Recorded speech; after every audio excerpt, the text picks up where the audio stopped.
김용민 브리핑.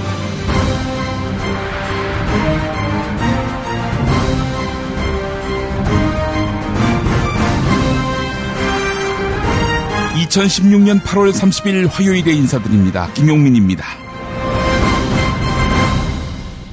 조선일보가 사람이라면 오늘은 집안에 틀어박혀 있어야 정상일 겁니다. 벼룩도 낯짝이 있기 때문이죠. 김진태 새누리당 의원의 폭로가 있었죠. 조선일보 송희영 주PD 초호화 요트 골프 관광에다가 유럽 왕복 항공권 1등석까지 대우조선해양으로부터 2억 원에 이르는 향응을 제공받았다는 겁니다. 폭로 직후 송희영 주필은 사표를 던졌습니다. 당연한 처신입니다.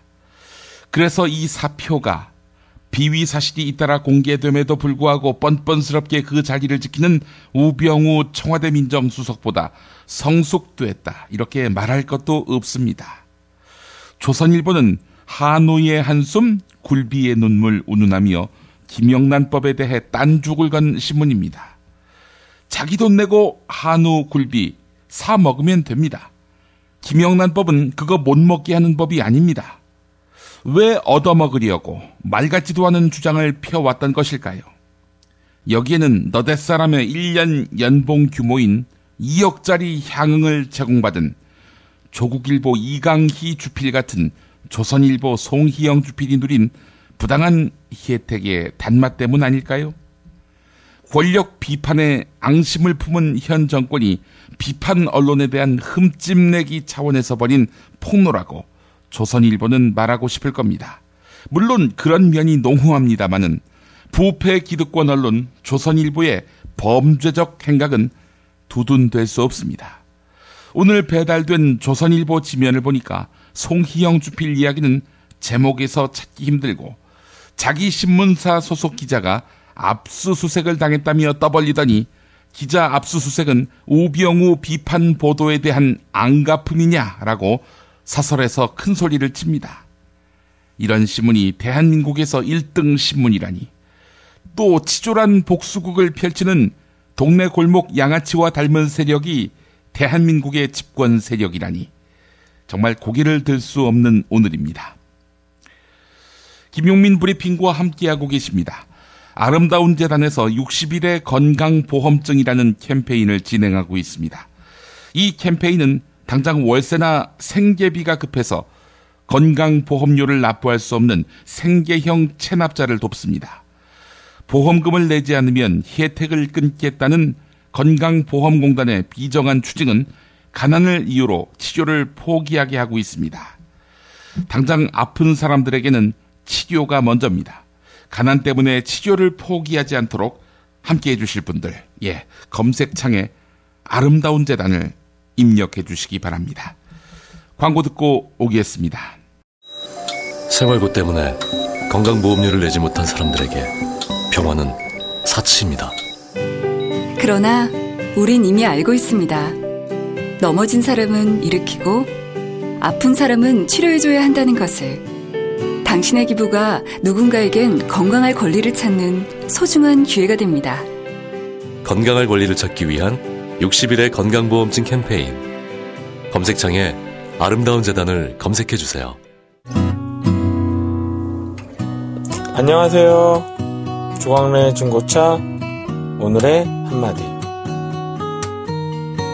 무서운 것은 얼마 가지 않아 측은해진다. 김용민 브리핑과 함께하는 조광래 중고차의 대표 번호는 1800-9538. 고맙습니다.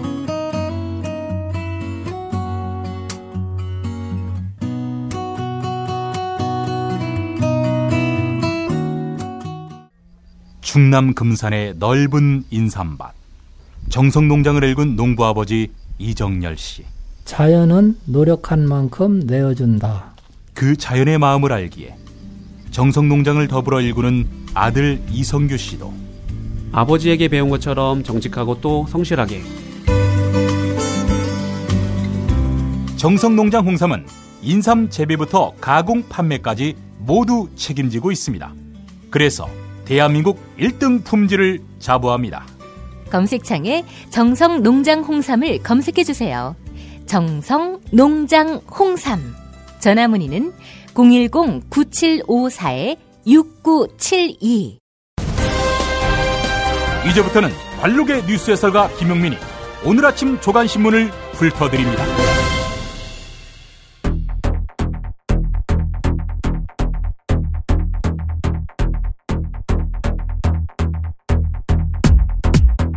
먼저 오늘의 헤드라인입니다. 강남에 있는 우병우 민정수석 처가당 의혹을 처음 보도했던 조선일보 사회부 이명진 차장 집으로 검찰이 찾아가 압수수색 영장을 제시하고 이명진 차장의 휴대전화기를 압수해갔다고 합니다.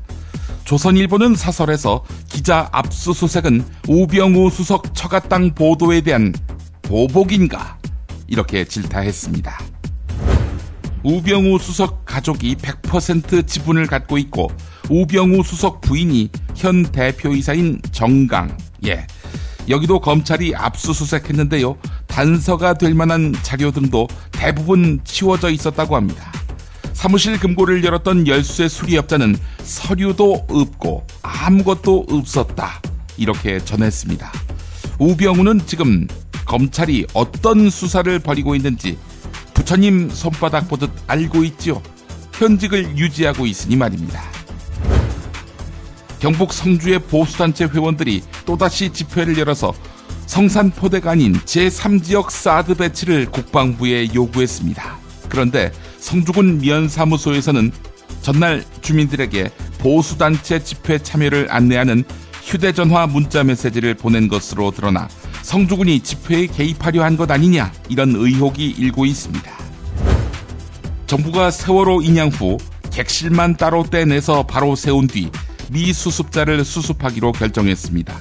이 방식은 떼어낸 객실 외에 선체 나머지 부분은 훼손될 가능성이 있기 때문에 선체 보존을 희망하는 유가족과 세월호 참사 특별조사위원회는 반대하고 있습니다. 어느 사건이라고 말할 것도 없이 범인은 증거를 인멸합니다. 원청 대기업 노동자 임금이 100만 원 상승할 때 하도급 중소기업 노동자 임금은 60만 원도 아니고요. 6만 원도 아니고요. 6,700원 증가한 것으로 조사됐습니다. 원청 대기업이 하도급 대금을 제대로 지급하지 않는 등 중소기업과 이익을 공유하고 있지 않기 때문입니다.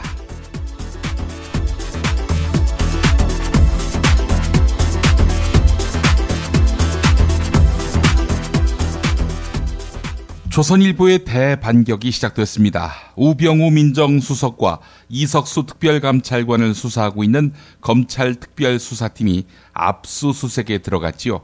우병우 민정수석의 가족회사 정강의 횡령 혐의를 입증하려면 당연히 우병우 수석의 집과 사무실을 압수수색해야 하는데 직원 한 명 없는 페이퍼 컴퍼니나 다름없는 가족회사 정강의 사무실만 압수수색했고 확보한 자료는 쇼핑백 한두 개 정도 분량에 불과한 것으로 알려졌습니다. 반면에 이석수 특별감찰관 사무실 압수수색에서는 박스 여러 개 분량의 자료를 확보했습니다. 또 어제 전해드린 경기도 화성시가 수사 의뢰한 우병우 수석 처가의 화성골프장 차명 보유 의혹, 이에 대한 부동산 자료도 압수수색 대상에서 제외했습니다. 야권은 민정수석실을 압수수색하지 않고 어떻게 진실을 밝히느냐라며 비판했습니다. 이런 가운데 검찰은 이석수 특별감찰관을 취재하기 위해 전화 통화를 한 조선일보 이명진 기자의 휴대폰도 압수했습니다. 피고인이 아니고 참고인 신분에 불과한 취재 기자의 휴대폰을 압수수색하는 거, 이거는 극히 이례적인 일이라고 조선일보는 지적했습니다. 검찰 안팎에서는 우병우 수석에 대한 의혹을 제보한 취재원, 그러니까 제보한 사람을 찾거나 조선일보와 접촉한 내부 고발자 등을 찾기 위한 것이란 말까지 나왔다고 조선일보는 전했습니다. 배신자가 누구인가? 이걸 알아보기 위해서 조선일보 기자의 휴대폰을 압수한 것일 수도 있다, 이런 이야기입니다. 한편 조선일보는 이명진 기자가 이석수 특별감찰관과의 통화 내용을 기사로 보도하지 않았다. 이미 언론에 보도된 사안이어서 기사로 쓸 정도의 새로운 뉴스가 없었기 때문이다. 이렇게 전하고 있습니다. 조선일보는 또 이명진 기자가 이석수 특별감찰관과의 통화 내용을 토대로 내부 보고 문건, 이른바 정보 보고를 한 적이 없다. 조선일보 법조팀 기자와 SNS로만 공유했다. 그런데 이 내용이 MBC를 통해서 통째로 빠져나간 것이다. 그렇다면 이거야말로 위법 행위가 의심되는 건데 MBC에 대한 조사를 생략한 채 검찰은 조선일보 기자의 휴대전화부터 압수해갔다. 조선일보는 그러면서 이명진 기자가 우병우 수석 처가의 강남 땅 거래 의혹을 처음 보도했던 기자라는 점, 이 점을 강조했습니다. 우병우가 이명진 기자에 대한 불편한 감정을 이런 식의 압수수색으로서 표출한 거 아니냐라고 해석할 수 있도록 조선일보가 기사를 쓴 거네요. 조선일보는 그래서 사설에서 이명진 기자가 이석수 특별감찰관에 대해서 전화로 취재한 것은 일상적인 취재 활동이었다. 통화 내용도 의경아들 보직 배치와 가족회사 정강 관련한 의혹 등이었다. 이미 모든 신문방송이 대대적으로 보도한 내용이어서 이명진 기자는 이석수 특별감찰관을 상대로 한 취재 내용을 기사로 보도하지 않았다. 조선일보는 일상적인 취재 활동을 청와대가 국기문란이라고 공격했고 검찰은 취재 기자에 대해 수사를 벌이고 있다, 이렇게 질타했습니다. 조선일보는 그래서 이해하기 어려운 것이 이명진 기자의 통화 메모가 어떤 연유로 유출돼서 MBC에까지 전해졌는지라면서 시중에는 권력을 가진 쪽이 이 통화 메모를 입수해서 MBC에 제공했다는 의심이 파다하다, 이렇게 전했습니다. 조선일보 사설 말미는 정말 기념비적입니다. 이런 내용이었습니다. 권력이 싫어하는 보도를 한다고 취재 기자를 압수수색한 것은 언론을 적대시했던 좌파 정권에서도 없었던 일이다. 네. 조선일보는 여기서 두 가지 개그 포인트를 선보였는데요. 자기들의 탈세에 대한 수사나 허위 보도에 대한 정당한 비판을 언론에 대한 적대시라고 규정한 점, 그리고 자기들을 언론이라고 한 점입니다. 예. 한편 조선일보 기사에서는 송희영 주필 이야기가 발견이 안 되지요. 송희영은 어느새 조선일보 지면에서 투명 인간이 돼버렸습니다. 네. 그래서 권력과 조선일보, 똑같은 놈들끼리 싸우는 형국입니다. 송희영 주필을 경향신문 기사에서 만나보겠습니다. 강성 친박 김진태 의원의 조선일보에 대한 공격 계속됐죠. 조선일보 송희영 주필이 대우조선해양 비리와 연관이 있다고 의혹을 제기했습니다. 대우조선으로부터 호화 접대를 받고 2억 원대의 향응을 제공받았다고 폭로한 건데, 송희영 조선일보 주필은 결백을 주장하면서 자리에서 물러났다고 합니다. 자, 그런데 송희영 주필, 과거 대우조선해양에 대해 우호적인 글을 쓴 사실이 밝혀졌습니다. 대우조선이 간부 후보로 고조를 뽑는다는 반가운 소식. 네, 이런 제목의 사설은 대우조선이 한 걸음 더 나갔다, 반가운 변화라는 극찬을 담았습니다. 강성친박 김진태 의원, 연이어 조선일보 송희영 주필에 대한 의혹을 폭로했는데요. 정의롭지 못하면 폭로해야지요. 자, 그런데 김진태 의원은 정권 실세입니다. 그래서 그가 어떻게 그 자료를 입수했는지 출처에 대한 궁금증도 커지고 있습니다. 어제 김진태 의원이 공개한 내용은 송희영 주필이 대우조선해양으로부터 받은 접대 내용들과 행사에 참석한 송희영 주필의 아내 사진 등 굉장히 구체적인 내용들입니다. 관련 내용을 정확히 꿰고 있는 쪽의 협조 없이는 확보하기 어려운 것들입니다. 송희영 주필의 전세기 탑승 사실은 올해 초 감사원 감사와 6월 검찰 조사 과정에서 확인된 것으로 전해졌는데요. 김진태 의원이 사정 라인을 통해 지속적으로 정보를 얻는 것 아니냐, 이런 관측도 나오고 있습니다. 야당은 청와대의 우병우 구학이라면서 비판하고 있습니다. 한겨레 기사 인용했습니다. 우병우 민정수석, 현직 민정수석으로서는 검찰의 강제 수사 대상이 된 첫 사례로 기록되게 됐습니다. 횡령 의혹이 있는 우병우 민정수석의 가족회사 정강, 아내가 대표이사지요. 아들이 어떻게 꽃보직에 배치됐는지, 외압은 없었는지 이걸 확인하기 위해서 서울지방경찰청을 압수수색했습니다. 정강과 서울경찰청을 말이죠. 우병우 민정수석 관련 의혹이 제기된 지 40여일이 지났는데 수사에 대비할 시간이 충분했던 거지요. 실제 정강 사무실은 텅 빈 것과 마찬가지 상태였다고 합니다. 수사 단서가 될 만한 자료 등도 대부분 치워져 있었다고 합니다. 사무실 금고를 열었던 열쇠 수리업자는 서류도 없고 아무것도 없었다, 이렇게 전했습니다. 국민일보에 관련 기사가 있습니다. 우병우 청와대 민정수석에 대한 숱한 비리 의혹이 터져 나왔지요. 하지만 청와대는 우병우 수석의 거취에 대한 입장 발표 없이 특별감찰관이 감찰 내용을 유출했다며 국기문란으로 받아쳤습니다. 검찰은 가이드라인대로 우병우 민정수석과 이석수 특별감찰관을 동시에 수사하기에 이르렀습니다. 어제 검찰 특별수사팀의 압수수색이 이루어졌고 이석수 특별감찰관이 사표를 제출했습니다. 이석수 특별감찰관은 기자들에게 내가 이 직을 유지하는 것이 적절한 태도는 아닌 것 같았다. 일반 시민의 자격으로 조사받도록 하겠다라고 말했습니다. 현직에서 버티고 있는 우병우 수석을 겨냥한 것으로 보이는데요. 이석수 특별감찰관은 덧붙여 압수수색을 받고 정상적인 업무 수행이 불가능하다고 판단했다. 이건 대통령 특별감찰관을 없애겠다는 것 아닌가라고 강하게 비판했습니다. 아시는 대로 이석수 특별감찰관은 공안검사 출신입니다. 후배 우병우 민정수석이 추천하고 박근혜 대통령이 임명했습니다. 그러나 청와대 내부에서는 이석수 특별감찰관의 독자 행동에 대해 불편한 심기를 감추지 않고 있습니다. 한겨레 기사를 인용해서 소개해드렸습니다. 동아일보 사설입니다. 민정수석은 검찰의 수사를 보고받는 등 사정기관을 총괄하는 자리입니다. 우병우 민정수석이 현직을 유지하면서 검찰 수사를 받는 것은 헌정사상 초유의 사태입니다. 어제 압수수색을 받은 이석수 특별감찰관도 사표를 냈는데, 그런데 우병우 수석만 자리를 지키고 있어서는 검찰이 어떤 결과를 내놓아도 수사의 공정성을 의심받을 수밖에 없다.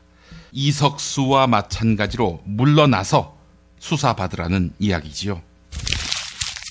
다음 소식입니다. 지난주 대구 경북 인터넷신문 뉴스민의 보도로 국방부가 성주군과 함께 성주투쟁위 활동에 개입한 것으로 밝혀졌지요.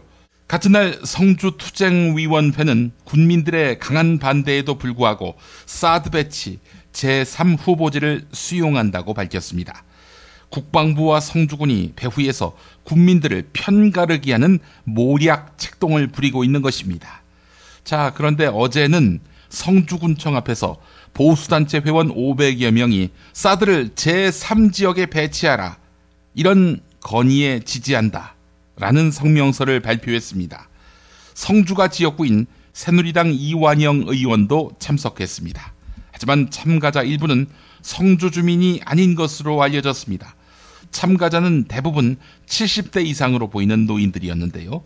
성주군 면사무소는 전날 주민들에게 보수단체 집회 참여를 안내하는 휴대전화 문자 메시지를 보낸 것으로 드러났습니다. 성주군이 집회에 개입한 의혹이 일고 있는 것입니다. 김항곤 군수, 읍면사무소에서 연락이 간 것은 내가 모르는 일이다. 세상이 어떤 세상인데 내가 개입할 수 있겠는가? 라고 해명했습니다. 세상이 어떤 세상인데 군민들을 몰아내고 기자회견을 하셨습니까? 군수가. 네, 한겨레 보도를 인용했습니다. 이번엔 사드와 닮아있는 세월호 관련 기사입니다. 경향신문 기사로 소개할 텐데요. 세월호에는 아직 9명의 실종자가 남아있고 침몰 원인을 밝히기 위한 선체 인양 문제도 있습니다. 그러나 정부의 문제 해결 방식은 사고 직후부터 여전히 일방적입니다. 정부가 세월호를 눕혀진 상태로 인양한 뒤 객실 구역만 분리하겠다 이렇게 발표했는데요. 객실 직립 방식입니다. 객실만 따로 떼어내 바로 세운 다음 미수습자를 수습하겠다는 건데 해양수산부는 강행하겠다 이런 입장을 밝혔습니다.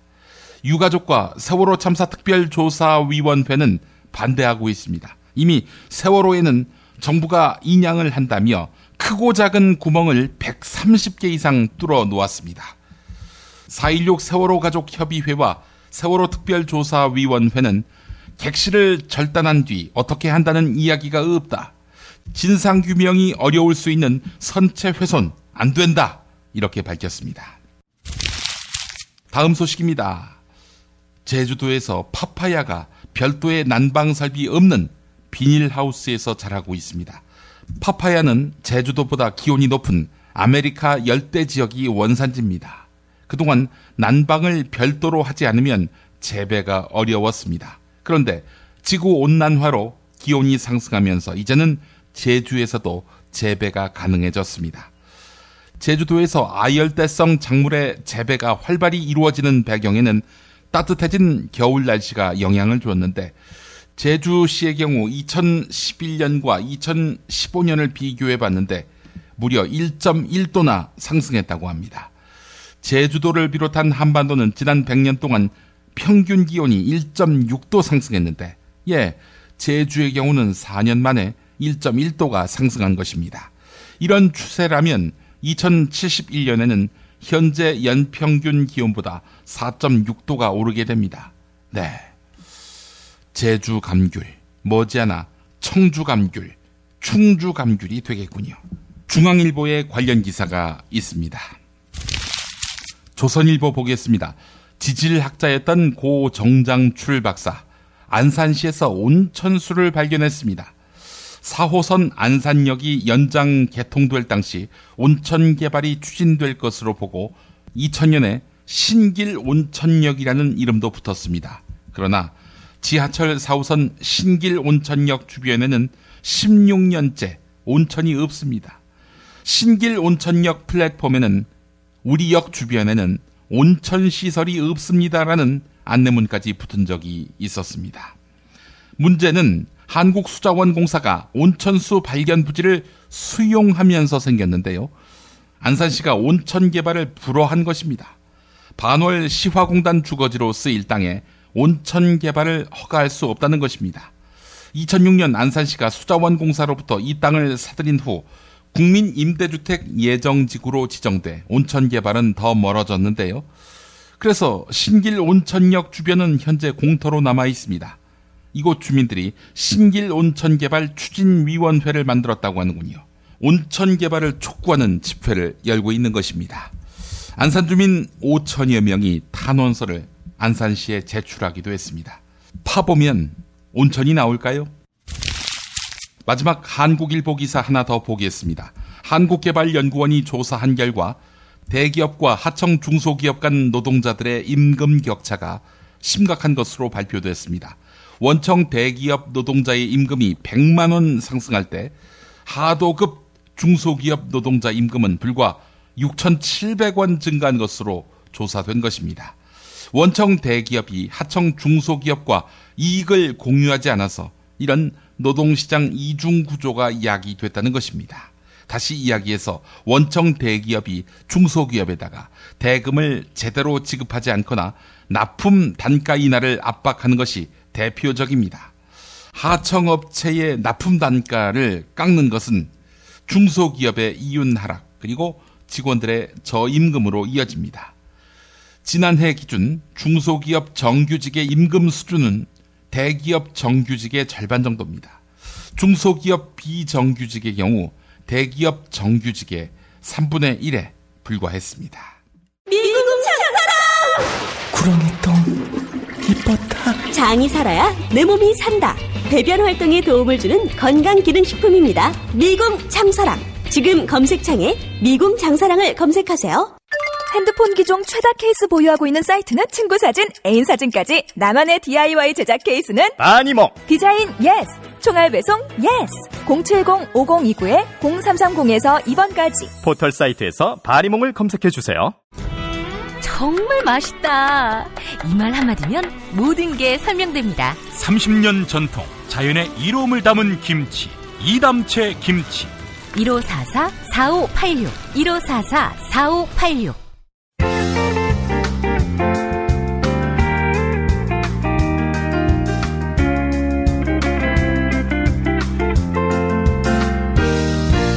여러분 안녕하십니까? 지금부터 전국 16개 시도교육청과 무관한 2016학년도 뉴스 듣기 능력평가를 시작하겠습니다. 가정이나 사무실 차량 안에 계시는 애청자 여러분께서는 팟캐스트의 음량을 알맞게 조절해 주시고 답안을 작성해 주시기 바랍니다. 모든 문제는 한 번씩만 들려드리니 잘 듣고 지시에 따라 물음에 답하시기 바랍니다. 이제 시작하겠습니다. 대화를 듣고 남자의 마지막 말에 대한 여자의 응답으로 가장 적절한 것을 고르시오. 카카, 큰일 났습니다. 뭐가 또 큰일 났어요? 조선일보가 해외에 제 비자금이 묻어있다는 허위 사실을 폭로했나요? 그게 아닙니다. 이석수 특별감찰관이 그만뒀습니다. 그만둘 놈이 그만뒀구만.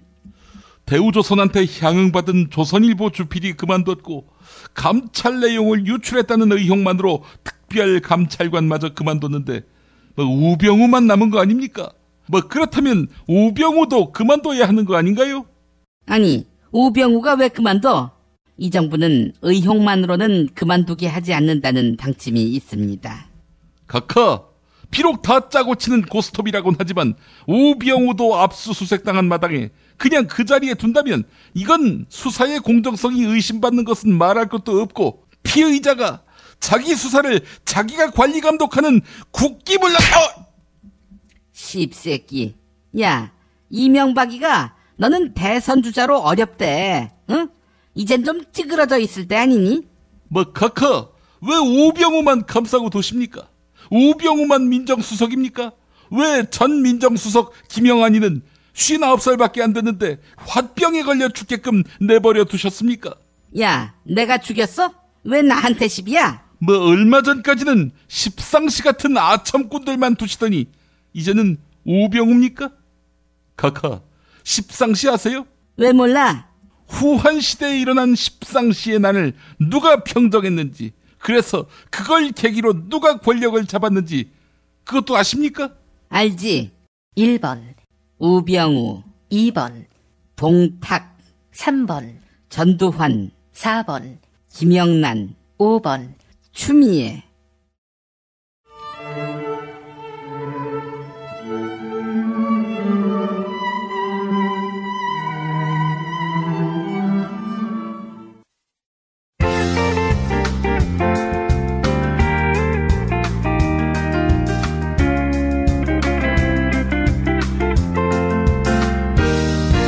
뉴스 듣기 능력평가를 마칩니다. 정답을 아시는 분은 팟빵 게시판에 정답과 이메일 주소, 사연을 남겨주시기 바랍니다.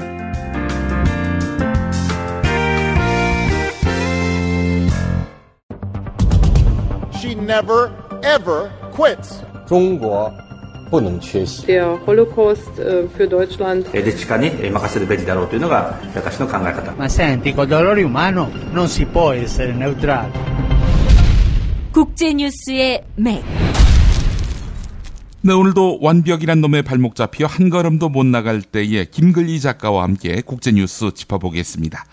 김글리 작가님. 네, 안녕하세요. 여행하듯 세계 곳곳의 글로벌 소식을 읽어드리는 글로벌 리더 김글리입니다. 예, 리더죠, 리더? 그 L이 아니라 R. 예. 네, R. L로 알면은 시건방지다라는 얘기를 들을 수 있기 때문에. 예. 아, 네, 그럼요. 아직은 R입니다. 예. 네.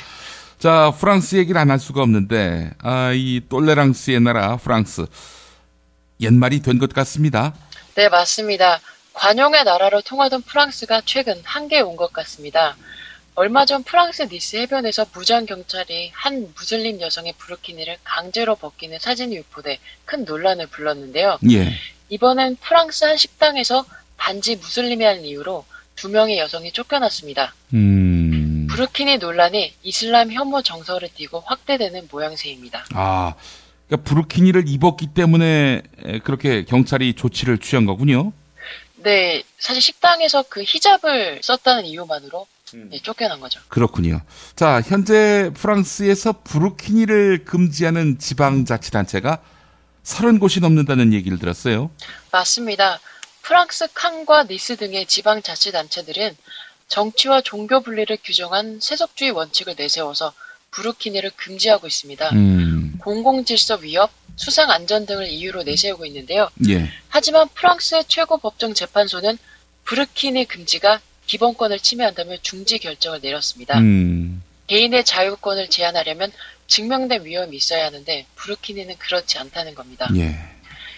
네, 이슬람 교도들도 부르키니 금지가 종교 차별이라며 반발하고 있고 예. 아예 부르키니를 입을 자유를 보장하겠다며 벌금을 대신 내주는 재단도 설립했습니다. 그렇군요. 부르키니를 입으면 현재 38유로, 우리 돈으로 약 48,000원의 과태료가 붙습니다. 예. 이거를 대신 내주는 거죠. 유엔도 모든 인간의 권위는 존중돼야 한다며 부르키니 금지 무효를 지지했는데요. 하지만 대다수 프랑스 지방자치단체는 부르키니를 계속 금지하겠다는 입장을 밝힌 상태입니다. 정치권도 가세했습니다. 니콜라 사르코지 전 프랑스 대통령도 부르키니는 이슬람 정치에 도움을 주려는 도발이라며 부르키니 금지를 전국적으로 확대해야 한다고 말했습니다. 네, 이 사람이야 뭐 우익이니까 그런 말을 할 수 있다고 볼 측면이 있는데, 글쎄요, 프랑스 최고법정 재판소가 이 부르키니 차별은 안 된다라고 못을 박았는데 지방자치단체는 여기에 역행하고 있는 거군요. 예. 자, 부르키니 왜 이렇게까지 논란이 되고 있는 건지도 한번 짚어보겠습니다. 네, 부르키니 금지는 트럭 테러가 발생한 니스 근처 칸에서 시작됐습니다. 예. 복장 규제가 테러 방지에 도움이 될 거라는 논리였는데요. 하지만 종교 차별이다. 왜 옷도 마음대로 못 입게 하느냐. 혹은 몸을 통제하는 건 여성에 대한 억압이다. 라는 목소리가 더해져 현재 부르키니 논쟁은 이슬람 혐오 정서와 세속주의, 여성주의가 가세해 아주 복잡한 양상으로 나아가고 있습니다. 예. 여성의 인권과 마음대로 옷 입을 자유, 그리고 이슬람 극단주의에 대한 혐오와 우려, 이 모든 게 뒤엉켜서 논쟁을 키우고 있는 겁니다. 예. 부르키니를 둘러싼 논쟁, 앞으로도 계속될 것 같군요. 예. 자, 근데 부르키니를 금지한다고 테러 방지 효과가 있을까요? 네, 부르키니를 금지하는 조치가 오히려 이슬람 극단주의 세력을 돕는 꼴이라는 지적도 그래서 나오고 있습니다. 영국 가디언은 부르키니를 금지하는 건 훨씬 더 복잡하고 모호한 근본 원인을 외면하는 것이라며 부르키니 금지가 오히려 극단주의 세력을 자극하고 테러 공격을 부추길 수 있다고 우려했습니다. 미국의 전직 대테러 센터 소장도 부르키니 금지가 오히려 국론을 분열시켜 테러 예방에 도움이 되지 않을 거라고 지적했는데요. 사실 분열이야말로 IS가 이용하려고 노리는 좋은 먹잇감이라는 말이죠. 예. 프랑스는 내년 4월, 5월에 대통령 선거를 앞두고 있습니다. 정치인들이 이 때문에 민심을 의식해 부르키니에 대한 입장을 잇따라 밝히고 있습니다. 예. 무슬림 껴안기냐 아니면 무슬림 때리기냐를 두고 부르키니 금지는 앞으로 프랑스 대선의 주요 쟁점이 될 것 같습니다. 예. 선거가 다가올수록 아무래도 이런 국가주의는 더욱 바로 할 수밖에 없는 그런 측면이 있죠. 예, 자, 논란은 계속될 것 같고요. 자, 이번엔 브라질로 가보겠습니다. 브라질 지금 굉장히 중요한 정치적 고비가 형성되어 있다고 하죠? 네, 맞습니다. 지우마 호세프 브라질 대통령이 탄핵을 앞두고 있습니다. 예. 늦어도 내일이면 탄핵 여부가 결정되는데 예. 오늘 최후 변론을 했습니다. 호세프는 여성이죠? 네, 맞습니다. 브라질 최초의 여성 대통령인데요. 한때 브라질의 대처라고 불렸던 인물이기도 합니다. 좌익 게릴라 출신으로 2010년 대통령 당시 때만 해도 독일 메르켈 총리나 미국의 힐러리 클린턴처럼 세계적인 여성 리더가 될 거라는 기대를 모았었는데요. 하지만 지난 5월부터 직무 정지에 들어가 현재 탄핵 절차를 밟고 있습니다. 그래서 리우 올림픽 개막식에서도 모습을 드러내지 않았군요. 네, 그렇습니다. 예. 아니 대체 왜 탄핵 심판을 받게 됐습니까? 직접적인 탄핵 사유는 호세프 대통령이 연방정부의 막대한 적자를 메우려고 중앙은행의 자금을 사용해 재정회계법을 위반했다는 건데요. 예. 하지만 실제적인 원인은 따로 있다고 합니다. 현재 브라질 최악의 경제난과 맞물려 호세프 대통령이 국영 석유회사와 관련된 부패 스캔들에 연루된 것으로 알려지고 있습니다. 예. 현재 브라질은 원자재 가격 폭락으로 경제 성장률이 25년 만에 최악을 기록했는데요. 더불어 호세프 지지율도 아주 바닥을 치고 있습니다. 예. 국영회사에서 이렇게 회계 조작이 있었다라는 얘기인데, 국영 석유회사에서 불법 자금을 받아가지고 대통령 선거운동에 썼다. 이거는 뭐 브라질이 아니더라도 다른 나라에서도 탄핵 사유가 될 법한데, 자, 그렇다면 이제 탄핵은 어떻게 이루어지는 겁니까? 네, 오늘 호세프 대통령이 자신은 탄핵을 당할 위법 행위를 저지르지 않았다며 최종 변론을 마쳤는데요. 예. 이후 토론과 표결을 거쳐 내일 탄핵 여부가 최종 결정됩니다. 표결은 상원 의원 1명씩 공개적으로 의견을 밝히는 식으로 진행이 됩니다. 예. 상원 의원 81명 중 3분의 2인 54명이 탄핵에 찬성하면 호세프는 대통령 직에서 내려옵니다. 예. 만약에 탄핵이 된다면은 앞으로 그 브라질은 어떻게 되는 겁니까? 네, 탄핵이 되면 현재 부통령이 미시오 테메르 네, 대통령 권한 대행이죠. 예. 그러니까 2018년 말까지 남은 임기를 채우게 됩니다. 사실상 테메르 부통령은 이미 대통령 직무 수행을 준비를 하고 있고요. 예. 다음 달 항저에서 열리는 G20 정상회의에도 참석할 예정입니다. 예. 또 다음 달 7일 브라질 독립기념일에 아예 대통령으로서 첫 TV 라디오 연설을 할 것이라고 밝혔습니다. 네, 하지만 현재 테메르 부통령은 지지율이 너무 저조해서 국정 운영에 상당한 걸림돌이 될 것으로 보이기도 합니다. 예. 네, 하지만 반대로 탄핵이 부결된다면 네, 호세프 대통령은 즉시 대통령직에 복귀를 하게 됩니다. 아무래도 그렇게 되겠죠. 자, 대통령 직무 수행 준비를 하고 있다. 뭐 연설을 또 준비하고 있다 이런 말씀하셨는데 탄핵 가능성이 높은 모양이죠? 네, 현지 언론은 호세프 대통령이 탄핵을 피할 수 없을 거라고 보는 분위기입니다. 예. 상원 의원 81명 중 찬성이 43명 이상인 반면 반대는 19명에 불과해서 탄핵안 통과를 유력하게 보고 있습니다. 예. 사실상 여론도 등을 돌린 상태입니다. 브라질 한 여론조사 업체는 최근 조사에서 국민 58%가 탄핵을 지지한다고 밝혔습니다. 어이구, 58%가 지지한다. 뭐 당연히 정치권도 여기에 역행할 수 없겠죠. 민감한 문제기도 하고요. 자, 만약에 탄핵이 된다.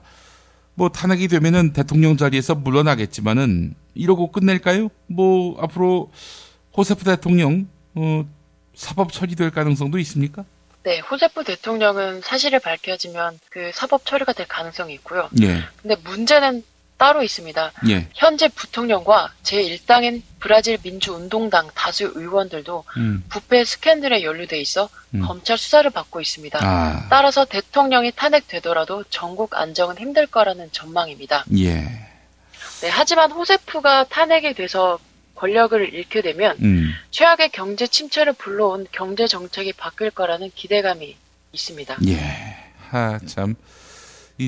최초의 여성 대통령을 세울 때는 뭔가 어머니 같은 마음으로 국정 운영을 해줄 것을 기대했는데 이 부패 스캔들에 연루가 됐군요. 예.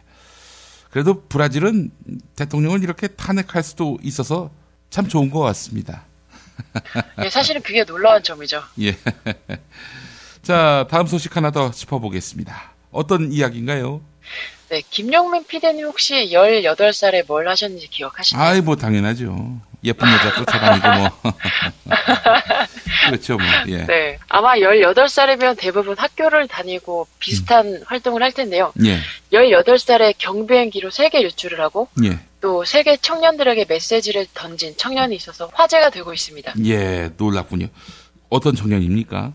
네, 라클런 스마트라는 호주 청년입니다. 예. 이 스마트는 세계 최연소로 단발 엔진이 하나라는 거죠. 예. 네, 경비행기를 이용해서 세계 일주 단독 비행에 성공했습니다. 네, 스마트는 어릴 때 엄마가 공항에 데려가서 비행기 이륙 장면을 보여주곤 했는데 예. 그때부터 비행기에 관심을 뒀다고 합니다. 하하. 또 TV에 나온 한 호주 비행사의 세계 일주담을 듣고 같은 목표를 갖게 되었다고 하네요. 예. 엄마가 무슨 그 사교육을 시킨 것도 아니고 그냥 단순히 비행기 이륙하는 장면만 보여줬는데 이게 이 사람이 네네. 평생의 어떤 그런 관심사, 평생의 직업으로 이렇게 만들게 됐군요. 자, 얼마 동안 비행을 한 겁니까? 네, 총 54일 동안 45,000km 이상을 비행했는데요. 예. 15개국을 방문했습니다. 예. 비행 도중 여러 가지 어려움이 많았다고 합니다. 난기류에 시달리고 항공 관제 당국과 문제가 생기기도 했고 또 허리케인을 만나 비행이 늦어지기도 했는데 이 스마트라는 청년은 극복하지 못할 것은 아무것도 없었다고 말했습니다.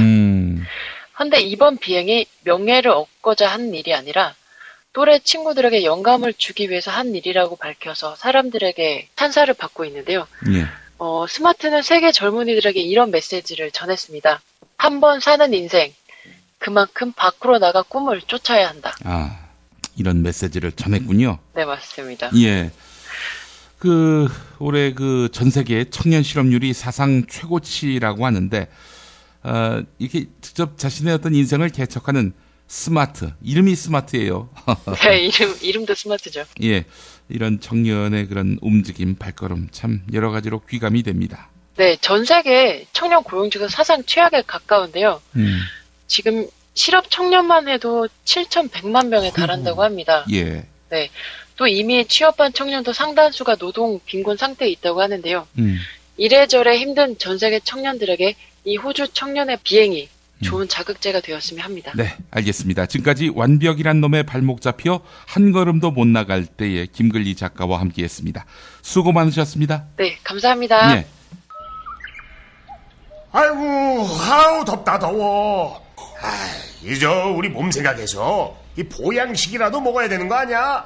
자, 일단 이거 한 잔 해. 그래. 자, 우와! 이거 새싹 땅콩차 아니야? 어떠냐? 와, 이거 시원하게 먹으니까 더 좋다. 이거 뜨거운 물에 우려서 식힌 거 아니야? 아니야, 그냥 시원한 물에도 잘 우러나와. 오, 굿이야, 굿. 역시 새싹 땅콩차는 전창걸의 새싹 땅콩차야. 070-8635-1288 전창걸.com.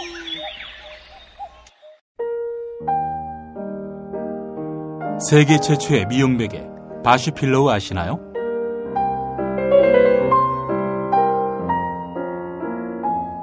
성형 또는 피부과 시술한 연약한 얼굴을 지켜주는 베개. 피부가 눌리고 얼굴이 처지며 주름이 생기는 것을 막는, 그래서 노화 방지까지 돕는 건강한 베개입니다. 어깨와 목 결림을 방지하는 이중 높이 구조. 이제부터 전혀 다른 잠자리를 만나보세요. 검색창에 미용베개 바슈필로우를 찾아주세요. 남성용 바슈필로우도 있습니다. 기억하시나요? 탐라오렌지. 제주도 총각 3인방. 제주 농사꾼의 혼을 담은 인류 딱 하나의 감귤. 탐라오렌지에서 여름철 감귤을 소개합니다. 황금향. 아, 여름에 감귤이 이렇게 맛있을 수 있네. 무더위를 한 방에 날려버릴 탐라오렌지의 황금향. 지금 인터넷에서 탐라오렌지를 검색하세요. 직접 드셔도 좋고 선물용으로도 최고입니다. 전화 주문도 가능합니다. 010-2827-3917 010-2827-3917 추석 선물로 끝내주는 황금향. 황금향도 주문받고 있다고 봐요. 하루 두 차례 대한민국과 지구촌의 오늘을 정직하게 비춰드립니다. 권력이 진실을 압도하는 세상. 김용민 브리핑은 작은 희망의 불씨가 되겠습니다. 민중의 소리 이완배 기자와 함께하는 경제의 속살. 민중의 소리 이완배 기자 만나겠습니다. 이완배 기자님. 네, 안녕하십니까. 예. 한국전력 미국 태양광 발전소를 인수하겠다? 가만히 있자. 왜 이 뉴스를 내놓았을까요? 이 누진제 잊어달라 이런 네. 신호인가? 뭐 그런 신호일 수도 있고요. 그러니까 한전은 모처럼 이제 좀 좋은 뉴스를 내놓고 싶었었던 것 같아요. 왜냐하면 한전이 이제 그 뉴스를 보면 미국 태양광 발전소 알리모사 솔라 파워 플랜트 지분 100%를 인수하기로 했다 이건데. 예. 그 사장이 그 뉴욕까지 가가지고 사진도 찍고 뭐 좀 거창하게 행사를 한 모양이더라고요. 그리고 언론 보도를 보면 보도가 굉장히 세게 나옵니다. 한국전력이 세계 최대 전력 시장인 미국에 첫 발을 내딛었다. 해외 사업을 시작한 지 21년 만에 쾌거 뭐 이런 식으로 표현이 됩니다. 예. 근데 저는 어제 이 보도를 보는 순간에 진짜 쾌거 같은 소리하고 자빠지네. 진짜 제가 이렇게 확 좀 돌아버리는 줄 알았습니다. 이걸 보다가. 이게요, 간단한 뉴스가 아닙니다. 이제 자세히 말씀을 드리겠는데, 지금 모든 언론들이요, 되게 가볍고, 뭐, 쾌거, 해외 진출 도약, 이런 식으로 긍정적으로 보도를 하는데, 저는 정말 걱정이 됩니다. 우선 뉴스부터 보겠습니다. 한전이 이번에 미국에서 사들인 업체는요, 미국 콜로라도주에 있는 30만 메가와트급 태양광 발전소라고 합니다. 그런데 제가 메가와트 규모를 잘 몰라서 그런데 30만 메가와트급이면 굉장히 작은 발전소라고 하더라고요. 그래서 그 매출을 보니까 이게 얼마나 쬐끄만한 발전소인지 알겠습니다. 한전이 어떻게 표현을 하냐면 2042년까지 매출 2,600억 원을 기대한다 이렇게 썼더라고요. 근데 이제 수치에 좀 예민하지 않다면 숫자가 그렇겠구나 하고 넘어가실 텐데 2042년까지 매출 2,600억 원이다. 이건 앞으로 26년 동안 2,600억 원 매출을 올린다는 이야기입니다. 그러니까 이제 1년으로 따지면 100억 원밖에 안 되는 겁니다. 구멍가게예요. 한전 입장에서 보면은요. 그런데 이 조그만 태양광 회사를 얼마에 샀냐면 전부 380억 원을 냈습니다. 한전이 이 중에 반을 냈고요. 나중에 절반은 이제 국내 연기금들이 중심이 된 공동투자펀드가 사들였고요. 380억 원의 인수 가격이 적절하냐? 이건 제가 그 태양광 발전소의 재무제표를 보지 않아서 정확하게는 모르겠습니다만 순이익이나 영업이익 이런 걸 안 본 상태에서 직관적으로만 말씀을 드리면 1년 매출이 100억 원인데 이게 앞으로 26년 동안 지속될 거다. 이 회사를 380억 원에 사들였다. 비쌉니다. 직관적으로 비싸요. 영업이익이나 순이익을 모르는 상태에서는 1년 매출하고 기업 가치가 비슷하게 평가가 되면은 가장 근접합니다. 그러니까 삼성전자 같은 경우는 1년 매출이 한 200조 정도인데 기업 가치가 지금 230조 정도거든요. 비슷하죠? 한 요 정도면 비슷한 겁니다. 그런데 지금 이 회사는 1년 매출이 100억 원인데 380억 원을 내고 샀어요. 일단 직관적으로 비싸고요. 그 다음에 한전이 이렇게 설명을 할 수도 있을 것 같습니다. 지금 가치야 그렇지만 앞으로 매출이 늘어날 것이다. 성장성을 보고 사들였다. 이렇게 말을 할 수도 있을 것 같은데 이것도 말이 안 됩니다.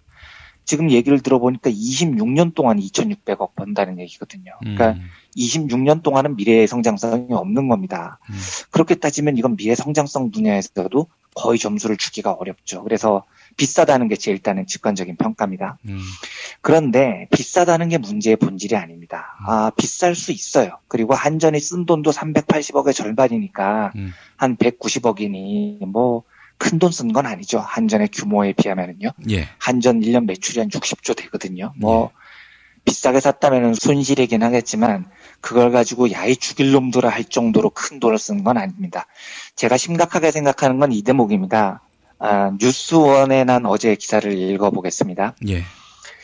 지난해 해외에서 4조 9천억 원의 매출을 거둔 한전의 입장에선 이 태양광 발전소가 수익에 크게 도움이 되지 않는다.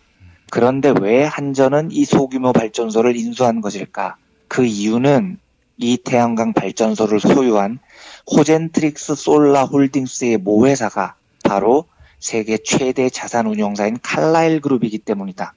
한전은 알리모사 태양광 발전소를 인수하면서 칼라일 측과 지분 인수 계약뿐만 아니라 향후 협력을 위한 양해각서도 체결했다.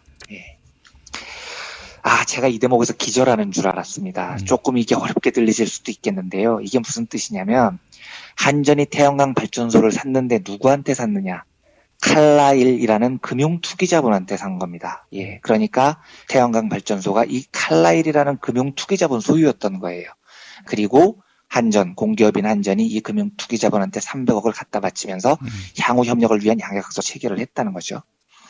도대체 왜 한국의 공기업인 한전이 미국 금융투기자분하고 무슨 할 일이 있어서 지금 이런 협력 체제를 구축한다는 말입니까? 제가 이 대목에서 악소리가 나는 겁니다.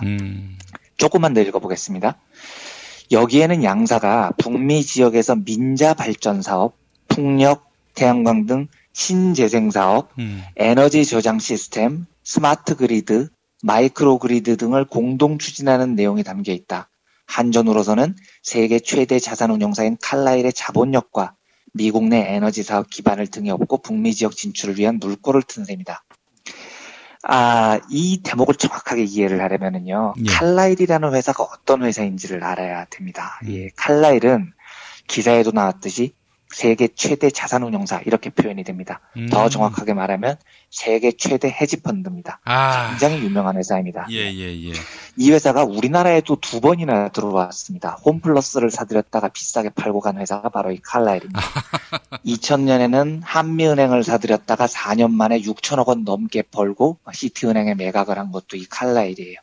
그러니까 이 칼라일이라는 곳은 근본적으로 어떤 기업을 사들인 다음에 구조조정하고 가격 올리고 그래서 기업가치 최대하게 높인 다음에 비싼 가격에 홀라당 팔고 튀는 게 특기인 기업인 겁니다.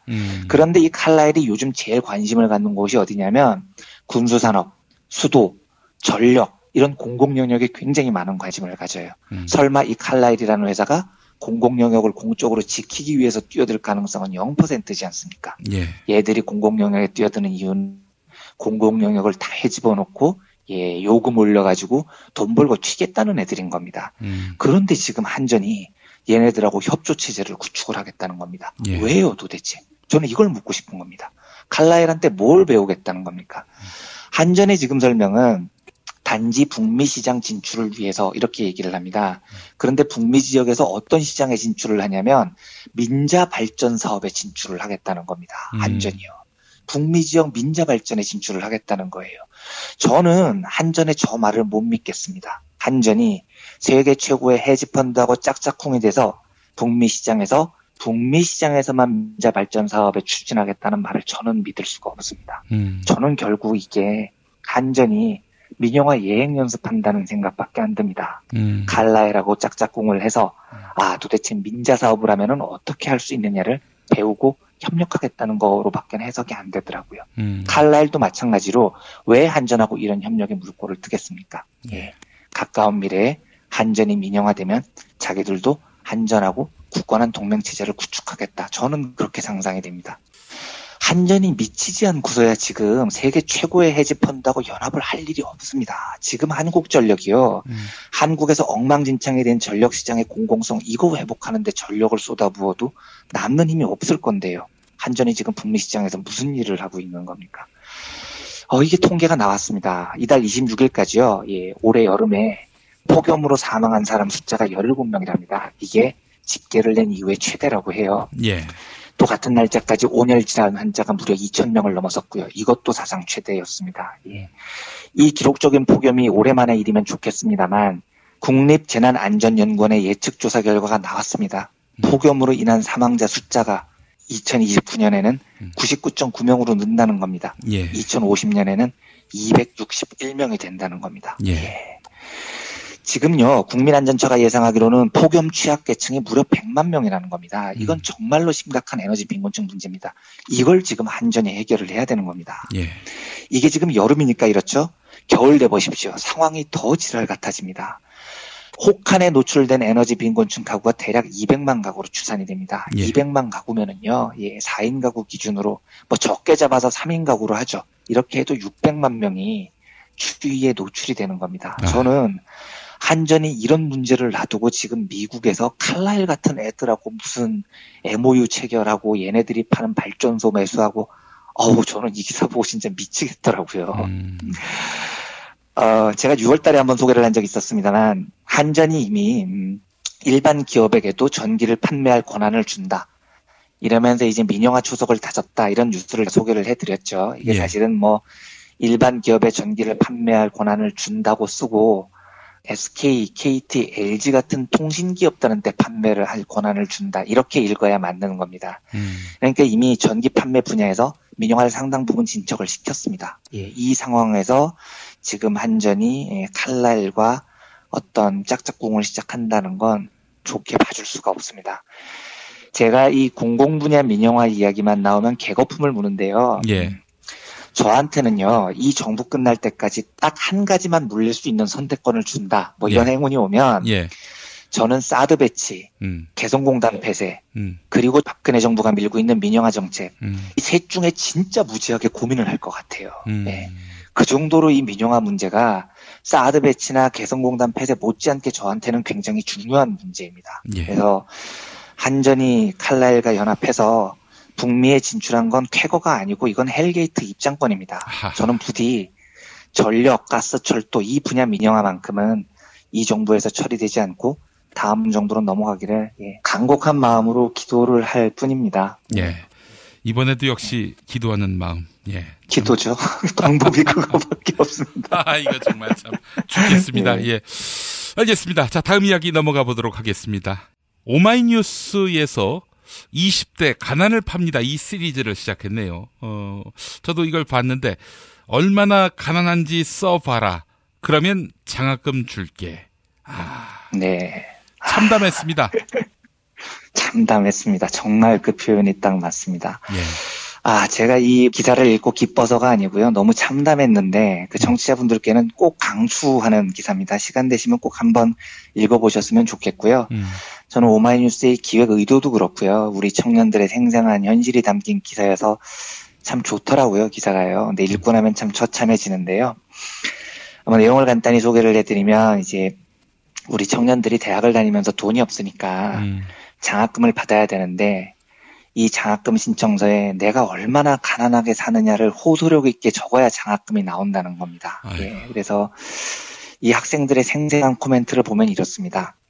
학생 A, 가난하지 않은 사람들이 가난을 어찌할까? 한국에서 가난하게 산다는 게 어떤 일인지 알기는 할까?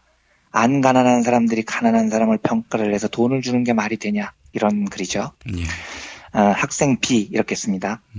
내 가정 형편이나 경제적 어려움을 서술하는 것에서 장학금 제도의 모순을 느꼈다. 학생 C, 기억조차 하기 싫고 친구들한테도 말하기 싫은 이야기였어요. 학생 D, 내가 남들보다 잘 사는 게 아닌데도 왜 또 불행해져야 하는지 모르겠다. 학생 E, 허탈했다. 나는 왜 내 사정들을 하나하나 서류로 떼서 보내야 했을까? 기성세대로도 참 부끄럽고 처참한 일들입니다, 이게요. 근데 제가 이제 오늘 드리려는 말씀은 빈곤을 증명하라. 이게 선별복지가 주는 가장 큰 전제죠. 네가 가난하다는 사실을 입증하면 국가가 너희들한테 쥐꼬리만한 혜택을 줄게. 이런 빈곤 입증 문제가 얼마나 비인간적인지는 제가 이제 이미 방송을 통해서 여러 번 말씀을 드린 적이 있고요. 그래서 이제 복지는 선별복지가 아니라 보편복지가 돼야 한다는 말씀도 드렸고요. 그래서 이 이야기를 드리려는 건 아닙니다. 제가 이 기사를 읽으면서 좀 다른 대목이 하나 더 생각이 났습니다. 이게 뭐냐면 제일 먼저 이렇게 책 하나가 딱 떠올랐는데 이 책 제목이 가난한 사람이 더 합리적이다 이런 책입니다. 부제가 MIT 경제학자들이 밝혀낸 빈곤의 비밀 이거요. 이게 이제 MIT에서 경제학을 가르치는 그 아비지트 베너스, 에스테리 뒤플로 이 두 분이 쓴 책인데 저도 사실은 이 두 분 잘 모릅니다. 그리고 개인적으로는 이 책을 추천하고 싶지는 않아요. 그러니까 제가 이 책을 보면서 제목에 끌려서 이제 책을 사서 봤다가 굉장히 후회를 많이 했습니다. 그래서 유명한 경제책 중에 읽고 나서 후회한 베스트 5 안에 드는 책이어서 사서 보시는 건 추천드리지 않고요. 그런데 제가 이 기사를 읽으면서 이 책에서 딱 한 대목이 생각이 나더라고요. 이 어떤 대목이었냐면 이런 겁니다. 이 책 중에 이런 내용이 있습니다. 가난한 사람들은 그들이 처한 상황에서 가장 합리적으로 판단한다. 단지 미래의 큰 이익을 생각하기보다는 당장 감수해야 하는 작은 손해를 회피하려는 근본적인 허점이 있기 때문에 잘못된 선택을 내릴 뿐이다. 그러면서 무슨 예를 드냐면 이런 예를 듭니다. 아프리카 사람들한테 가서 막 설명을 해주는 거예요. 야, 니네들 모기장을 하나만 사라. 모기장 하나만 사놓으면 말라리아를 예방할 수 있어서 너희들과 너희들 자녀들의 수명과 소득이 미래에 15%나 증가를 한다. 이렇게 이제 외부에서 도움을 주는 사람들이 설득을 한다는 거예요. 그런데 이 부모들은 모기장을 구입하지 않는다는 겁니다. 아무리 설득을 해도요. 모기장 하나만 사면 니네 미래 소득이 15%가 늘어난다니까 해도 이 사람들은 선택하지 않는다는 겁니다. 왜냐? 이 책에서 설명을 하는 건 이겁니다. 가난한 사람들은 원래 돈이 얼마 없기 때문에 돈을 소비를 할 때 굉장히 꼼꼼하고 현명하게 소비를 하려고 애를 쓴다는 겁니다. 예. 이래서 이 책 제목이 가난한 사람이 더 합리적이다 이거예요. 예. 그런데 국지적인 대목에서는 합리적인데 장기적이고 본질적인 대목에서는 당장 가능하기 때문에 합리적으로 선택을 하지 못한다는 겁니다. 그래서 이 사람들에게는 모기장을 사서 미래소득이 15% 늘어난다는 본질적인 것보다 당장 오늘 내가 사야 되는 옥수수 하나가 훨씬 더 소중하기 때문에 본질로부터 점점 멀어진다는 거죠. 그래서 가난한 사람들을 도와줄 때는 국지적인 도움은 필요가 없다. 왜냐하면 어차피 이 사람들은 국지적으로는 현명하게 선택한다. 대신 본질적인 도움을 주자. 뭐 이런 대목에서 제가 딱 한 대목 동의가 되더라고요. 예. 우리 대학생들을 딱 대입을 해보면 이게 굉장히 100% 일치가 됩니다. 예. 우리 가난한 대학생들이 아둔해서 그런 게 아닙니다. 이 MIT 경제학자들이 얘기를 하듯이 가난할수록 내가 지금 어떤 선택을 해야 될지를 고민을 할 때는 훨씬 더 현명하게 선택을 하죠. 지금 우리 대학생들에게 가장 중요한 현명한 선택이 뭐겠습니까? 예. 한 2시간의 시간이 있다면은요. 데모를 나가는 것이 더 현명할까요? 아니면 이 장학금 신청서를 쓰는 게 더 현명할까요? 예. 장학금 신청서를 쓰는 게 더 현명한 겁니다. 예. 왜냐하면 우리 대학생들은 현실적으로 너무 어렵기 때문입니다. 예. 그래서 우리 대학생들은 본질적인 문제에 접근하기보다는 지금 당장의 현명한 선택을 위해서 이 장학금 신청서를 내가 얼마나 가난하고 내가 얼마나 더 비참하게 사느냐를 훨씬 더 이렇게 정확하고 처절하게 쓰는데 노력을 하는 게 훨씬 더 현명한 행동이 되는 거죠. 미시적으로만 보면은요. 예. 그런데 본질적으로만 보면은 이렇게 하면은 문제가 생깁니다. 왜냐하면 이렇게 문제를 해결해 놓고 나서 만약에 이 사람들이 장학금을 받고 나면 어떤 생각을 하겠습니까? 우리 대학생들이요. 아, 내가 운이 좋았어.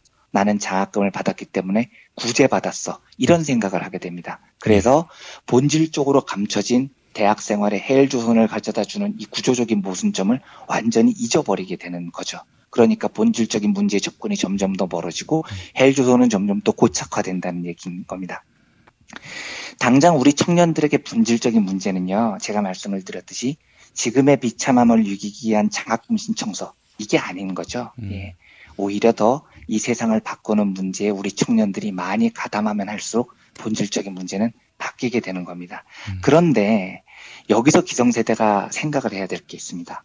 아프리카 빈곤층들 보고 이 아둔한 사람들아 모기장을 사야지 왜 오늘 먹을 옥수수 하나 때문에 모기장을 안 사서 미래소득 15%를 포기를 해. 이렇게 타박하는 건 아무 소용이 없다는 거예요. 우리 청년들한테도 똑같이 본질을 보고 세상을 뒤엎어야지 왜 장학금 받고 졸업부터 할 생각을 해. 그래서 그 장학금 신청서에다가 그렇게 비참한 말을 써도 이렇게 얘기를 하는 건 아무 소용이 없다는 겁니다. 이건 누군가가 해결을 해줘야 된다는 얘기인 겁니다. MIT 박사들은 아프리카 민중들에게 말라리아라는 본질적인 해결을 해주기 위해서는 누군가가 모기장을 쥐어주고 모기장이 왜 본질을 알려줘야 된다고 가르쳐주거든요. 그러면 우리 대학 청년들이 어떻게든 하루하루 먹고 살고 졸업하려고 이렇게 바득바득 할 때 청년들에게 본질을 봐라 이렇게 타박하는 게 아니고요. 최대한 본질을 볼 수 있도록 대학금 등록금 문제 정도는 해결을 해줘야 된다는 겁니다. 그래야 청년들이 헬조선의 본질을 볼 여유가 생기는 거죠. 그래서 저는 선별복지 제도가 굉장히 위험하다고 봅니다. 모든 청년들에게 돌아가지 않는 일부 청년들에게 주는 선별복지는요. 제가 말씀드렸듯이 복지 혜택을 받는 사람들이 나는 운이 좋았어 이렇게 생각을 할 뿐입니다. 그래서 제가 서울시 청년수당을 그렇게 높게 평가를 하지 않는다고 말씀드린 이유가 그거예요. 굳이 선별해서 3,000명에게 수당을 줍니다. 규모나 기간도 충분하지 않지만 만약에 그 3,000명에게 매월 50만 원씩 준 게 청년들에게 큰 도움이 됐다고 가정을 하겠습니다. 그래서 그 청년들이 취업에 성공을 해냈다고 가정을 하겠습니다. 그러면 그 청년들이 헬조선의 본질을 볼까요? 아니면 나는 역시 운이 좋았어. 3,000명 안에 들다니. 역시 활동 계획서를 잘 써야 돼. 인생은 선택받는 거야. 이렇게 생각을 하겠습니까? 근데 반대로 서울시의 청년수당을 선별하지 않고 전국의 모든 청년들에게 한번 줬다고 생각을 해보십시오. 그러면 모든 청년들이 그 제도의 혜택을 받고 취업에 도움을 받았다고 가정을 해보십시오. 그럼 청년들이 어떻게 생각을 하겠습니까? 내가 운이 좋았어. 역시 인생은 선택받아야 돼. 그렇게 생각하지 않을 거지 않습니까? 예. 내가 청년이라는 이유만으로 정부로부터 도움을 받았더니 내 삶이 훨씬 윤택해졌구나. 인간으로서 살아있는 행복을 느끼는구나. 아, 기본소득이라는 게 이런 장점이 있구나. 보편복지의 강점이 이런 거구나. 이런 식으로 본질을 보게 된다는 겁니다. 그래서 우리 청년들이 다른 보편복지를 지지하게 되고 복지 강국의 지지자가 됩니다. 이 차이가 굉장히 중요하다는 겁니다. 제가 말씀드리려는 건 이겁니다. 청년들이건 누구건 선별복지에 가두면은요, 그들이 가난하기 때문에 더더욱 선별복지에서 선별되기 위해서 최선을 다하는 사람이 됩니다. 그리고 선별이 되면 스스로를 운이 좋은 사람, 운이 나쁜 사람으로 구분을 짓게 되죠. 그러니까 복지가 주는 본질적 강점을 인지를 못하게 되고요. 헬조선의 원인이 부의 부족한 재분배, 부족한 복지, 이런 근원적인 사실도 자꾸 잊어버리게 되는 겁니다. 그래서 자꾸 평생 동안 나는 운이 좋은 사람이 되기 위해서라는 사회가 가둬놓은 프레임에서 허우적거리는 거죠. 예. 이게 이제 제가 좀 무서워하는 겁니다. MIT 학자들이 얘기했듯이요. 가난한 사람들은 미래의 큰 이익을 추구를 못합니다. 그래서 당장 감수해야 하는 작은 손해를 회피하려고 하죠. 예. 그렇기 때문에 당장의 손실을 싫어하는 이런 시각이 좁은 선택을 하게 됩니다. 예. 그리고 자본가들은 이 허점을 계속 이용을 하고요. 그래서 가난을 입증해, 운이 좋은 사람이 되기 위해서 노력해, 이렇게 유혹을 하는 거죠. 예. 저는 이걸 우리 기성세대가 깨줘야 된다고 생각을 합니다. 아무튼 저는 이 오마이뉴스 기사를 읽고 참 우리 기성세대가 우리 청년들에게 너무 잔인한 세상을 물려줬구나 하는 좀 가슴 아픈 반성이 들었고요. 예. 그래서 좀 좋은 세상을 만들어서 우리 청년들에게 물려줬으면 하는 바람이 드는 그런 생각이 많이 드는 기사였었습니다. 예. 청년을 노예로 만들려고 하는 수작이죠. 이런 수작이 우리 청년들이 그렇죠. 네. 누구라고 할 것도 없이 본인들이 저항해서 이걸 돌파를 해야 될 거라고 생각을 합니다. 예.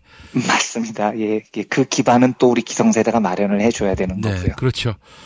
함께 청년과 뜻있는 우리 기성세대들이 연대해서 청년을 노예로 만들려 하는 세상 분쇄해야 되겠습니다. 예.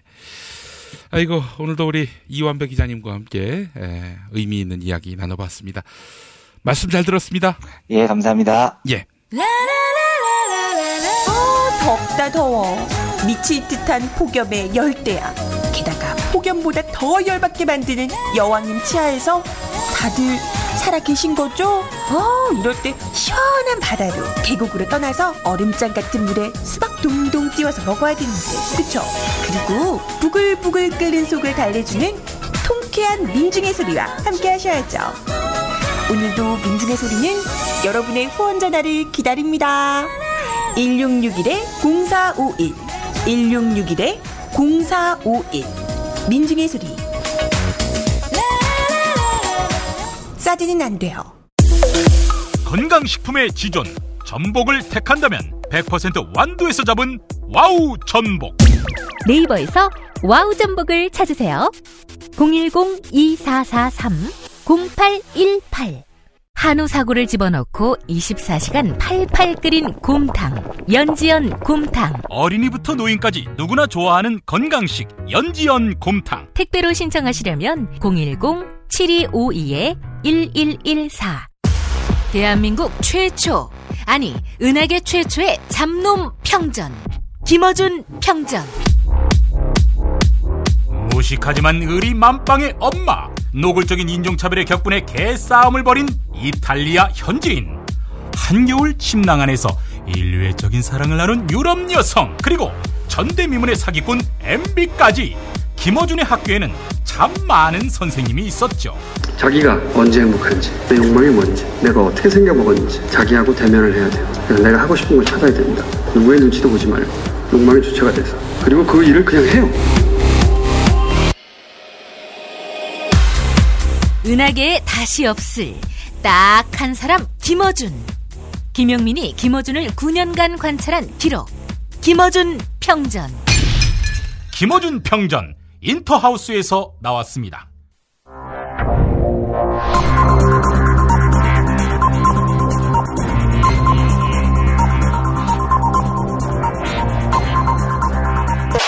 공화국 논평. 조선일보를 요즘은 북조선일보와 다르지 않다고 보시는 박근혜 동지께서는 송희영 주필을 날렸음에도 불구하고 반성하기는커녕 조선일보 기자의 휴대전화를 압수수색했다며 기사와 사설로 길길이 날뛰는 조선일보에 대한 강도 높은 국가적 중대 조치를 취하실 계획을 표명하시고 구체적인 공격 방침을 제시하시었다. 경애하는 박근혜 동지의 단호한 결심은 박동지 아버지 때에 밤의 권력을 조선일보 당시 사주 방일영에게 나누어 줬건만 박정희 동지 따님 시대에 아들 방상훈이 계승한 조선일보는 마땅히 박정희 동지를 요정에서 모셨듯 박근혜 동지를 모셔야 함에도 불구하고 1등 신문이라며 개기고 있으니 간이 배 밖으로 나와서 트위스트 춤을 추는 격이다. 한국에서 특히 박씨 가문 집권 시대에 언론은 시녀이자 하인일 뿐인데 이를 망각한다면 박동지를 참을 수 없이 모독하고 우롱하고 천추의 한이 될 망동의 다름 아닌 처절한 대가를 자초하는 악수 중에 최악수의 다름 아니다. 조선일보는 이름부터 불순한 신문이다. 신문 이름에 조선이라는 말이 들어가는 것만으로도 사장, 발행인, 편집인, 주필, 편집국장까지 모조리 남산에 불러다가 왜 이 이름을 고집하는지, 혹시 조선민주주의 인민공화국이 남한을 장악했을 때에 6.25 당시 북괴 인민군이 서울을 점령할 당시처럼 김일성 장군 만세, 조선인민군 만세 하기 위한 암시는 아닌지 추궁해야 할 것이다. 구타와 인격모독, 야, 그 조주로 남자구실 하겠냐? 라는 식의 성희롱, 자만재우기는 물론이고 관절뽑기, 통닭구이, 칠성판, 물고문, 전기고문 등의 풀코스 서비스를 받게 해야 할 것이다.